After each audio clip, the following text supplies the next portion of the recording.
Welcome to another episode of Mexican in the Kitchen. Today I'm doing something very simple. I bought an air fryer, so I'm using it for the first time. I'm testing it with this. I'm having 3 tomatoes, half an onion, 2 garlic cloves, some coriander, and 4 jalapenos. If you want something more spicy, you can use cuaresmeño, serrano, you could even use habanero. But in this case, I don't want it too spicy, I just want some flavor. So far, I'm just cutting the stems off the jalapenos and I'm going to take these to my air fryer. The air fryer I bought looks more like an oven, but it still works in the same way. There's hot air flowing around, and I'm just going to set all my ingredients here except for the coriander. Coriander we're using a bit later. I'm going to set all the ingredients on my air fryer, trying to leave some space between them just to allow the air to flow freely.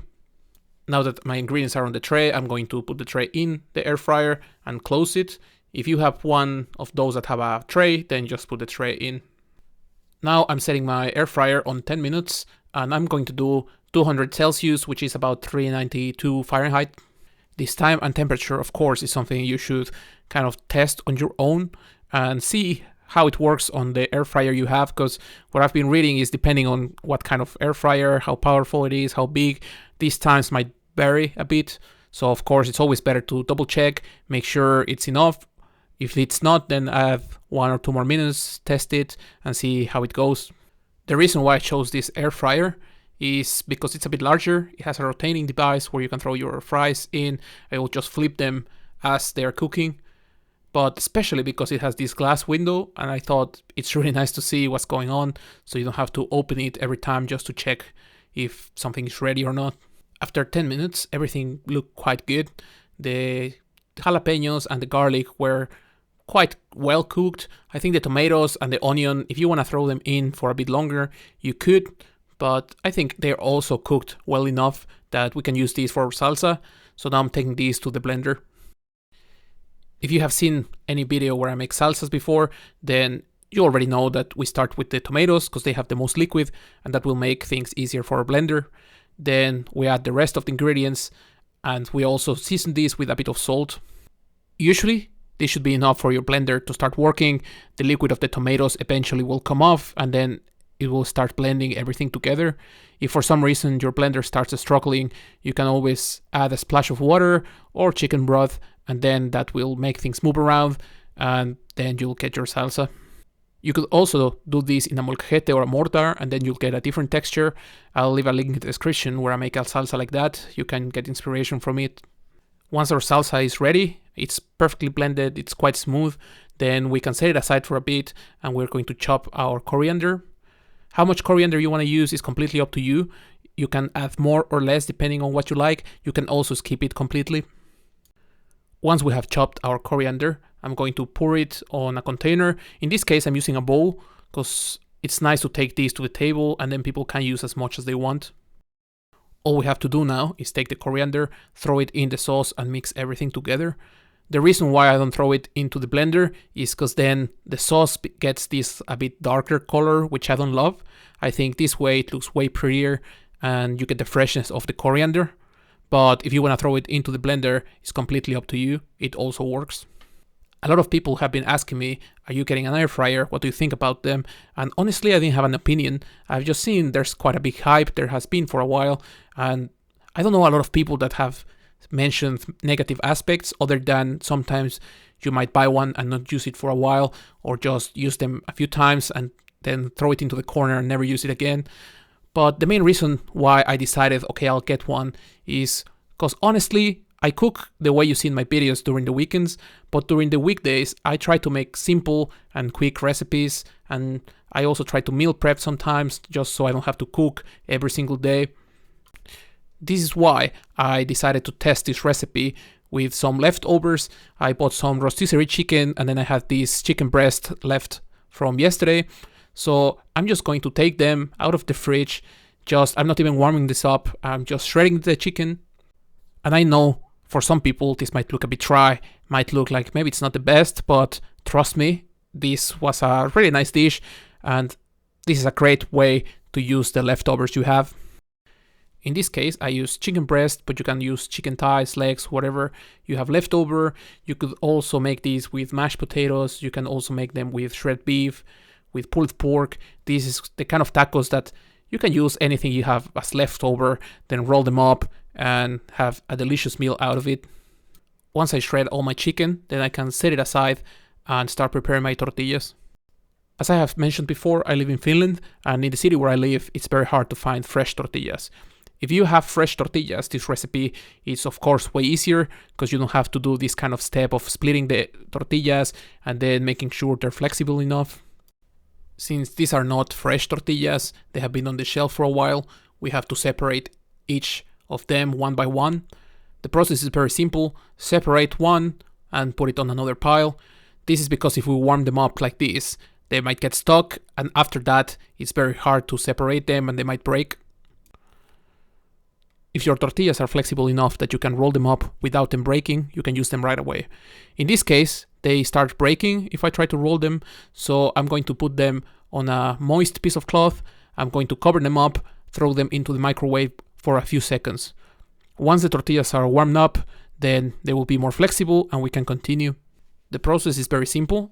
You start with a tortilla, you add your filling, and then you roll them up. In this case, you have to be kind of careful because even though we warm them up, they're still a bit fragile. If you do this with fresh tortillas, it's super simple and they will not crumble. Once I roll them up, I'm going to use a toothpick just to keep my taco in place. After that, I will repeat the process with all of my tortillas. Depending on where you grew up, some people might roll this up, some people might fold them in half, some people might call them tacos dorados, flautas, different names, but at least where I grew up, we call them tacos dorados and we always roll them up, and I really enjoyed that, so that's why I'm doing it this way.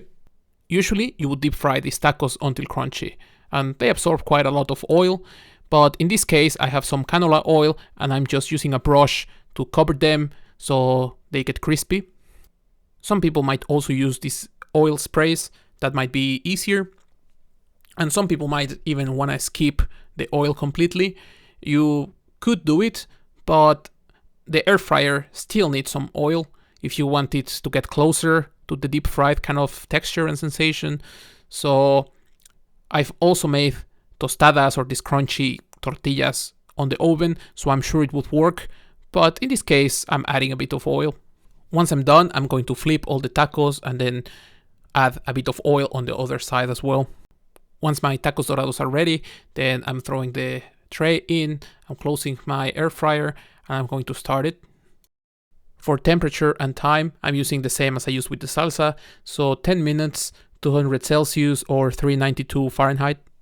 As I said, this is the first time I'm trying to do something with the air fryer, and I think I committed a rookie mistake which I wanted to share with you, and that's why I didn't edit this out. When placing my tacos on the tray, I left the tortilla opening kind of looking downwards, and if you look at the left sided one, the air is flowing on the air fryer, right? That's what makes things crispy. But because the air is flowing and it makes this kind of like small cave, then it popped my taco open. Because this is getting crispy, at the end I ended up having this kind of like American style taco. It was quite crispy, a bit more like a tostada, because at the end it opened quite a lot, and it still tasted good, but the chicken got a bit dry because it's of course exposed. I wanted to show you this because it's not something I thought about until I saw it happen, and I think it's something that you probably don't learn until it happens and then you realize what the mistake was. After 10 minutes, I'm checking on my tacos, and the one on the left is definitely a failed experiment. The other three were quite alright. These were really crispy, really nice, and even though they have these a bit browner spots, it didn't go to the point where the tortilla goes bitter. If you don't want to get to that point, you can do 9 or 8 minutes. Our taquitos or tacos dorados are ready now, so we can start serving them. The first thing you have to remember is always double check that you remove the toothpick.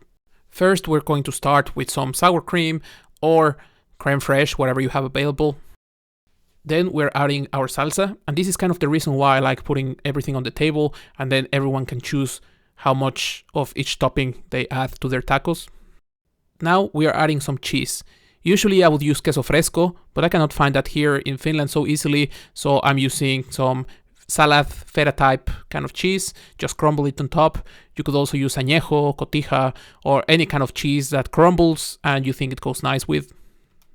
Finally, I'm topping everything with some lettuce. And you could also add some other stuff. You could add avocado. You could maybe add some fresh chopped onion.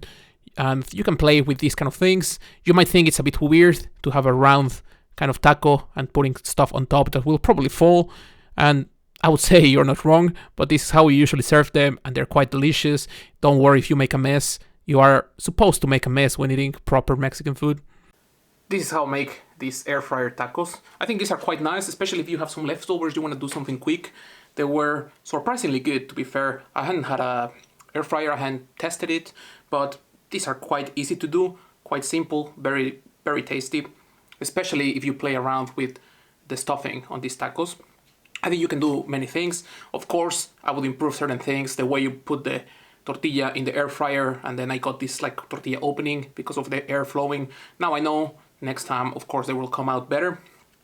But these are delicious, very simple. I hope you try them home, press like, subscribe, activate the bell, all those kind of things. And see you in the next one.